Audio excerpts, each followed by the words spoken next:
2, 1.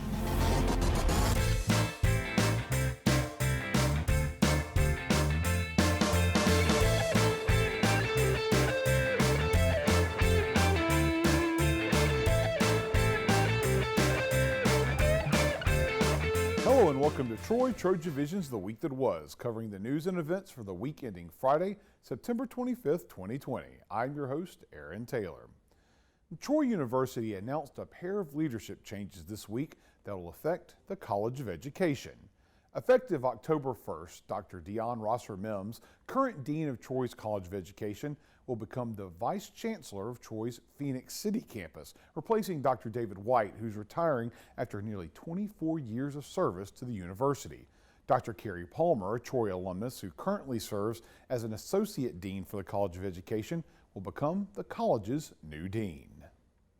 Well, Monday was the International Day of Peace, a day set aside by the United Nations devoted to strengthening the ideals of peace. And on Troy's campus, students from all over the world gathered to celebrate the day. Austin Miner shows us how. Monday night, the Troy University International Student Cultural Organization hosted a peace walk from Howe Hall to the Peace Dove statue behind the International Arts Center. The dove is a symbol of the constant struggle between humans and the conflict of war, with one side of the dove's face looking normal and the other side representing death and decay, which war brings. And organizers of the walk hope that the symbol of peace can help bring people together. I just hope people just understood that we're all together, like we're human, and we just have one race that's human, and then we're diverse, but we celebrate our diversity. And Troy being such a diverse university, I hope everyone just loves being together, learn from each other, and just be in peace. Many students were a part of the walk, and among the students were international students who spoke about peace and how to bring peace into such a hard time we are currently living in. With Troy being a huge international school itself, it gives other international students the chance to meet and connect with other people and learn about different cultures, while also becoming united and caring for one another. Being a part of ISCO and Troy University is it's such a great opportunity, because I've got to meet so many great people just through this organization, and it just has given me so much opportunities to broaden my horizons. Even being an international student, I did not know much about other international people, you know, so I've learned a lot. Austin Miner, Troy, TrojanVision News. Tuesday was National Voter Registration Day, and as a part of Troy's All In to Vote Week, the Office of Civic Engagement was on the John Lewis Quad helping students register to vote. Michaela Smith has the story. The Office of Civic Engagement was out on the quad Tuesday morning to help students register to vote. They shared resources with students to learn about presidential candidates and discover where their polling location is. The coordinator of the Civic Engagement Office discussed why it is important for students to vote. It's very important for students to vote because that's often an age group that's underrepresented in decision making, and so we want to encourage students to come out and register to vote and make sure that they are active in this process. We want them to go ahead and make a plan for voting, whether that's absentee or in person. We want them to go ahead and make sure they're registered, make sure they are connected with resources to find out how their values and ideas align with candidates who are running for office this year. The Office of Civic Engagement partnered with All In Campus Democracy Challenge and National Voters Registration Day to offer events Monday through Thursday to promote student voter registration. They titled this week, Troy's All In to Vote. We are hosting a virtual values discussion where students can come and really discuss with other students how their values and ideals align with different candidates and the issues that are really going to be important in the upcoming election. And then Thursday night, we're hosting a film on the quad here on John Lewis Quad, and it's called Good Trouble, John Lewis. We're really excited. We've got measures in place for students to social distance, and we ask that they wear their mask, but we would love for them to come out and support this initiative and really pay tribute to John Lewis, who really paved the way for so many voters to have access to voting today. We're going to take a short break. When we return, we'll see how some golfers played around to help out Troy University. Stay tuned, we'll be right back.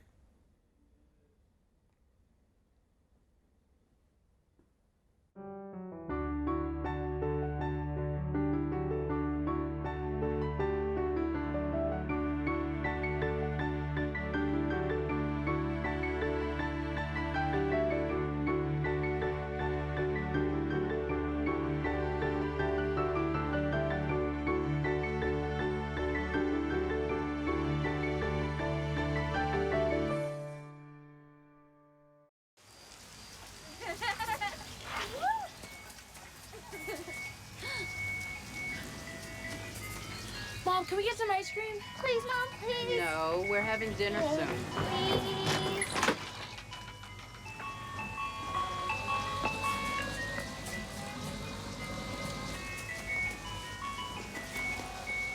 You don't have to be perfect to be a perfect parent. There are thousands of children in foster care who will take you just as you are.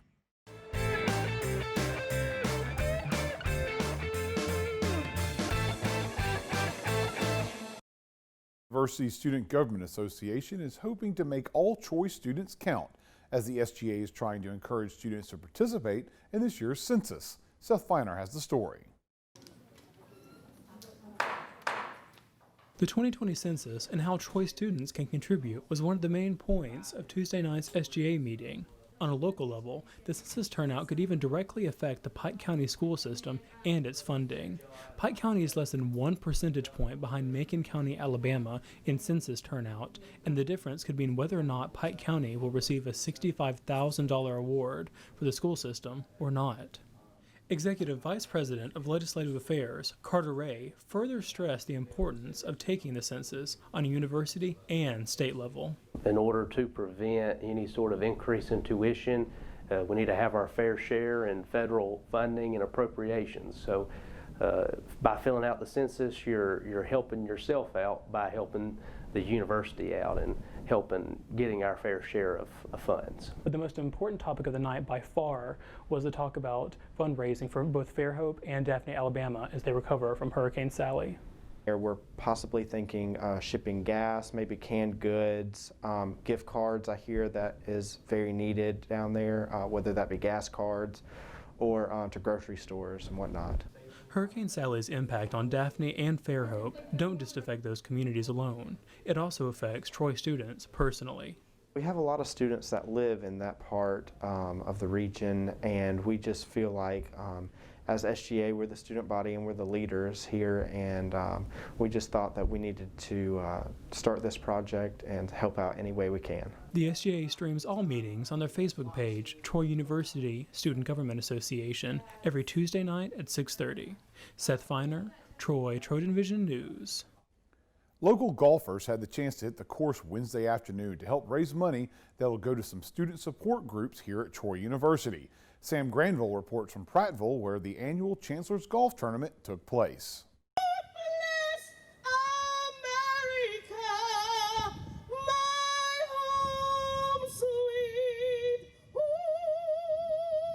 The 20th Annual Chancellor's Golf Tournament took place Wednesday afternoon at the Robert Trent Jones Capitol Hill Golf Trail in Prattville, Alabama.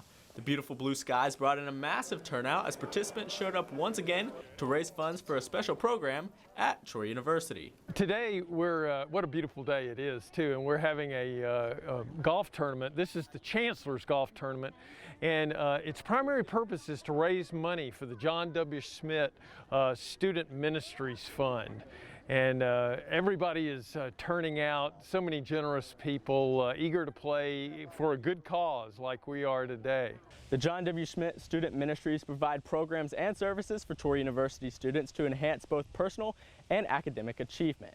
And while the winner of today's golf tournament will be receiving some small prizes, all of the money raised today will go towards those academic and some athletic ministries on Troy's campus. The proceeds, of course, will be dedicated to the John W. Schmidt Ministry Fund, and that really is a fund that underwrites the ministry for the athletics program. And we're building towards $1 million endowment, and before this tournament we're at $736,000, and so we anticipate probably being well beyond $775,000 once all the funds are counted. So it's a great day, it's great fun. But more particularly, it's for a great cause. Reporting from the Capitol Hill Golf Course in Prattville, Alabama, Sam Granville, Troy, TrojanVision News. Troy University is encouraging area high school students to solve some of the world's problems through robotics. And last weekend, teams of students learned exactly what kind of problem their robotic work would need to solve as part of a statewide competition. Simon Schussler has the story. Troy University's Best Robotics program revealed the guidelines for this year's competition to area high school students this past Saturday. with this year's goal relating to a real-life crisis we are facing right now. There has been an outbreak of an infection in society, and they are needing to design a robot that will be able to go in and, without human interaction, test the infected cells, isolate those that are infected, and vaccinate those that are uninfected. Students will have 9 weeks to complete their task and will have materials shipped to them when they are ready. Oh, they get a ton of hands-on experience and problem solving, building, and of course they come together as a team, and it's really awesome. The goal of Best Robotics is to help underprivileged or underrepresented groups learn the fundamentals of robotics while providing a fun and safe environment to learn and grow. Best Robotics is actually an acronym. It stands for Boosting Engineering, Science, and Technology. And the mission is to increase the number of students that go on to major in engineering, science, and technology, with an emphasis on making sure that students in rural areas and students from underserved populations and girls. Simon Chancellor, Troy, TrojanVision News. We're going to take another quick break, but when we come back, we'll take a look at a new exhibit of work from the artist Null coming to Troy's International Art Center. Coming up right after this, so stay tuned.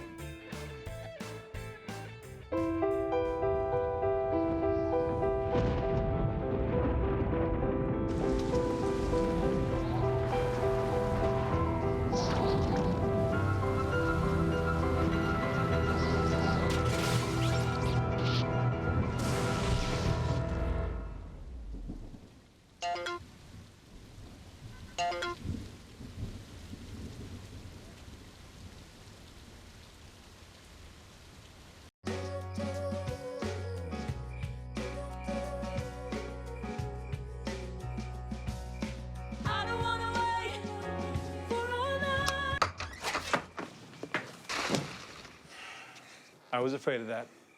Well, guess it's time to get you fixed. Your pets will start fooling around sooner than you think. Go on, get out of here! Accidental litters lead to millions killed in shelters each year. Help prevent more. Fix at month 4.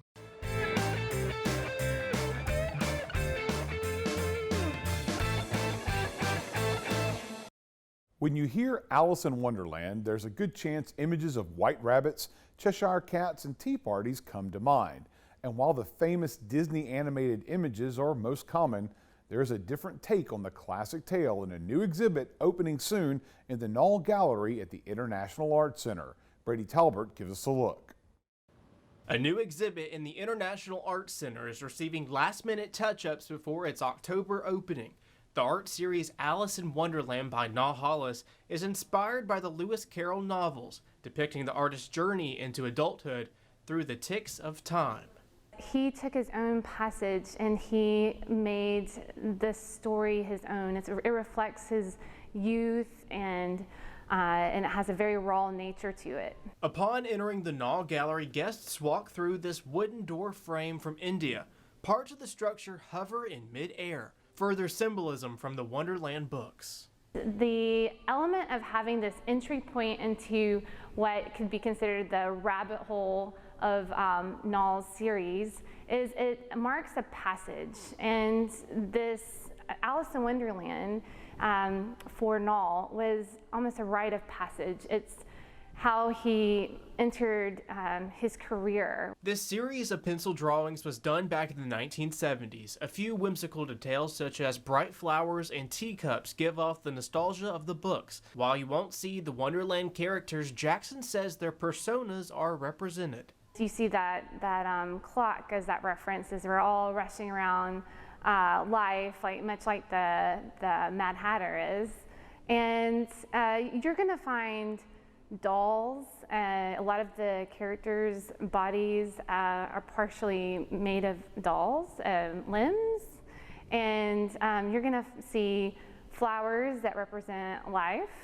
And you know, it's the kind of work that when you look at it several times, you're noticing something different each time. For most Troy students, the idea of winning free prizes, well, it can be appealing. And that's why the University Activities Council decided to test students' luck this week with a casino-themed night of fun. Allison Polk has the details. Rec Center by day, Caesar's Palace by night. The Troy University Activities Council hosted their annual Casino Night, which is a night for Troy University students to relax and play some casino games with a chance to win free prizes. Tonight we have Casino Night, which is usually a big hit here at Troy University. We allow the kids to come in and we give them fake money so that they get a real experience what it would be like at a casino without actually having to give away their real money, because you know college students are struggling for money. So and we offer prizes to win, so they have an incentive. So it's usually a great night. On the second floor we have poker, which is a pretty popular game, and we have blackjack, which is 21. And they bring in students from campus to let them to be in charge of the game, so they explain to the students how to play the games and how they win and the rules of the game. According to Moore, Casino Night is a very popular event for the UAC, and students seem to enjoy the environment that is created. With so many different games to enjoy, there is something for all students who attend. I think just the environment that we create with the DJ, with real people that work in real casinos, they teach the students how to behave like a person would actually behave in a casino. We have food, which I think is the biggest reason people come, and everything is completely free. And why not come out and try to win free prizes, get some free food, talk, listen to music, and hang out with friends.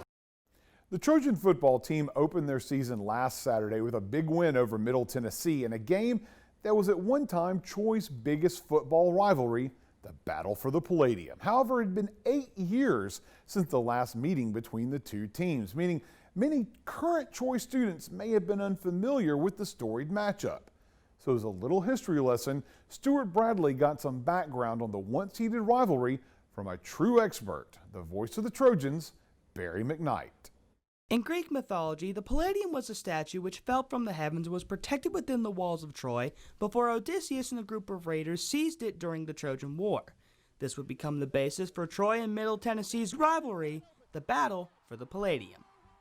You know, the Palladium itself, it's just so well conceived. It's not an oaken bucket, it's not a battle axe. It's unique, it's steeped in actual history, and it's usually really, really good football. You have to really play well to take the Palladium home. Rated one of the best non-BCS rivalries in 2008, Troy and Middle Tennessee first played in 1936 and began playing yearly in 1999 when Troy joined Division 1A. They played each other every year until 2012 when Middle Tennessee left the Sun Belt. Their 2006 matchup, also known as the Miracle at Murfreesboro, sparked 6 straight series wins for the Trojans and is seen as one of the rivalry's best games. The Middle Tennessee students were actually going over the fence onto the getting ready over there by the end zone with less than 2 minutes to go, and they're up 2 scores. And then Troy coming back and getting a tremendous catch by Smokey Hampton, getting the touchdown at the very end from Omar Hogebook to Gary Banks. And I'm up there in the press box, and I'm calling it. Henry Chubb made a terrific onside kick recovery. And to have to see those students go back over that fence and go back into their section and go home, I've got to admit, that was pretty sweet. This game is not just the first of the year for the Trojans, but the first of 2 matchups this year against the Blue Raiders. This means an opportunity for both armies to invade and defend their home turfs as they battle it out for the Palladium. The Palladium is a big deal. You want to go home with the Palladium. And there have been years that I've called games where Troy didn't, and it takes you a while to get over it. You don't want to go through that. You want to win the Palladium, trust me. Stuart Bradley, Troy, TrojanVision News. Well, it's time for our last break, but when we return, we'll learn about how runners can participate in a virtual 5K race with Troy Athletics. Stay tuned, we'll be right back. It's a beautiful day out here. Sunny today with light breezes, giving way to clouds in the afternoon. We could see some light precipitation to moderate precipitation later on, followed by powerful storm-like conditions. 90 miles per hour winds are expected. Authorities are asking everyone, stay indoors. Come on, that's it. Let's go.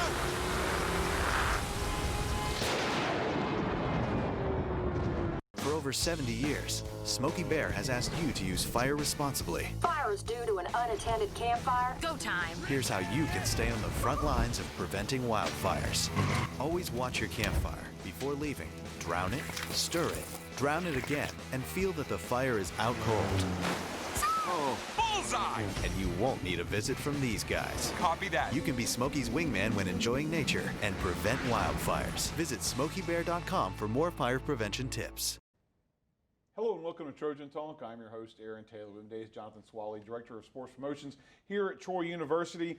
Thanks for joining me here today. Well, I appreciate it, Aaron. Thank you for having me. And normally when folks see you, you're at games, you got a microphone, you're promoting things, you're doing games and fun stuff, but you're here today to promote a virtual fun activity for Troy fans to get involved with, associated with the football season, but it's a virtual 5K. Something I've never heard of before. Give us a little bit of info on a virtual 5K. Well, yeah, normally I'm the Mr. Fun guy, so I got to keep it fun for all of our Trojan faithful here. So our virtual 5K, pretty much what this is, like a typical 5K, you know how people would all come gather in one area and then everybody runs or walks the race. Well, unfortunately, due to COVID-19, this is not something that, you know, we want to do for anybody to put anybody in harm's way. So what we're doing is we're doing a safer version of that as a virtual 5K. And so what you can do is you can run or walk or jog anywhere you want around the world. You can walk on a treadmill, you can walk in your neighborhood, or if you want to walk on our beautiful campus, you're more than welcome to do that too. The only thing that we ask is you do that on our race days from October 1 to October 3rd. So we give people a 3-day time span from midnight going into October 1st to 11:59 of October 3rd. You can do whatever you want on those in that time span. So it also kind of gives people that window of, I'm kind of busy on Saturday because, you know, I want to watch the South game. Well, so rather than that, so you can do it on Friday or you can do it on that Thursday if you want. So an opportunity to be able to have some flexibility in where and how you run. But then the question is, okay, everybody's running all over the place, but how are you going to keep track of all this? Well, obviously, this is a competition. So how would someone who participates keep track of their progress? Because you're going to compete, you got to have the numbers, right? Yeah. So, well, I can tell you right now, the main competitor right now is Barry McKnight. I've seen the videos.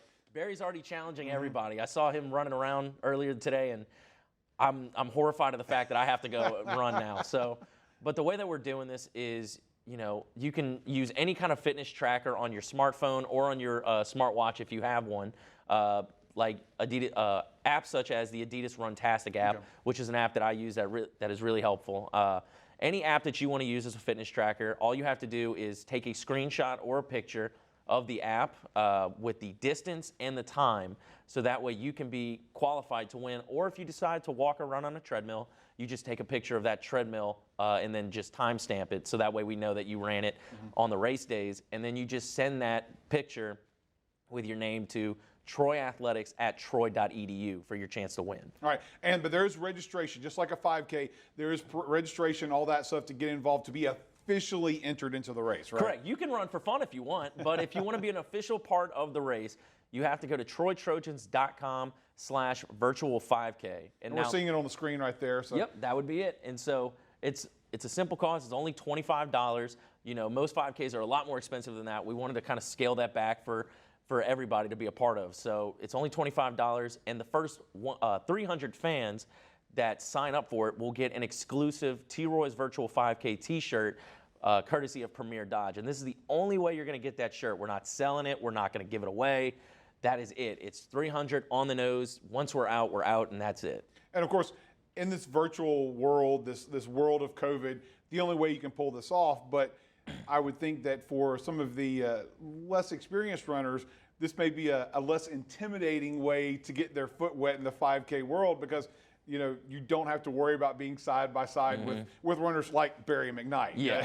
Well, I've already bought my ticket. I'm ready to run. Well, I say I'm ready to run. Let me rephrase that. I'm trying to get ready to run. I've never run at a 5K before myself, and so this is, like you said, I mean, it's a little bit more comforting, you know, like you don't feel like anybody's looking at you weird or anything like that. Like, you can just run on your own, walk on your own, however you want. And it's a very, it's relaxing, really. And I made the mistake of challenging Justin McNeely to this, and someone told me afterwards that he was training for a half marathon. So yeah, I've been out there training on my own, and I'm just glad he's not going to see me running out there so he can laugh at me. But once again, we talk about this is a competition, and there is an opportunity for prizes and recognition, right? Yeah, If you're a part of this, there will be a game somewhere this season that you'll be recognized for your efforts in this, right? So we're doing first, second, and third place for each age bracket. So once you sign up, we'll put people in there in the age groups for that. And so obviously first, second, and third place will get their prizes, as well as they'll be recognized as winners at a home football game on the video board this season. And then if you post pictures on social media, Twitter, Facebook, and you use the hashtag #RunTroy, kind of playing off of our One Troy. If you use #RunTroy on social media, we can take those and we'll be able to post those on kind of like as a collage going through one of the football games as well. And of course, that's always one of those exciting things for a fan involvement and sports promotion, to be able to get that fan activity and put them up on the big screen. And folks get excited when they get that chance to be recognized like that. Yeah, I mean, it's always fun to have your face on the big screen. Sometime, especially now, it's something that's fun. It's all about Troy, and it can be from anywhere in the world. And if you're a Trojan fan, we've had people from Canada, from California signing up as well. It's people that normally can't make certain events, alumni that can't be back here, come back home to do these events. It gives them a chance to be a part of Troy in their new home, wherever they're at around the world. And I think that maybe that should be one of the competitions, the person who runs the farthest from Troy. They give somebody a prize for that. Would be cool. So somebody's running in Vietnam, come on, boom, there you got a prize for that. Send it to you. So that, but once again, you can be anywhere, and this in a time when we're so far apart and so distant because of COVID. Something like this seems like it's a great way to bring everyone together in an environment like this. Yeah, I mean, like I said, it's all about trying to unite the Trojan Nation. These are difficult times. We're living through things that nobody has seen before, and we're just trying to make it through it together. And this is one of the ways. Competition brings people together. Exercise, trying to make sure that people are getting back outside, getting healthy again, and just having fun with it. That's the main thing that we want to talk about. For me, I'm not a huge runner. Obviously, as you can tell, I'm not a running kind of guy. But, it's fun actually just being able to get outside the house and, having something marked on your calendar and like, okay, I'm looking forward to this day. I'm training for this day.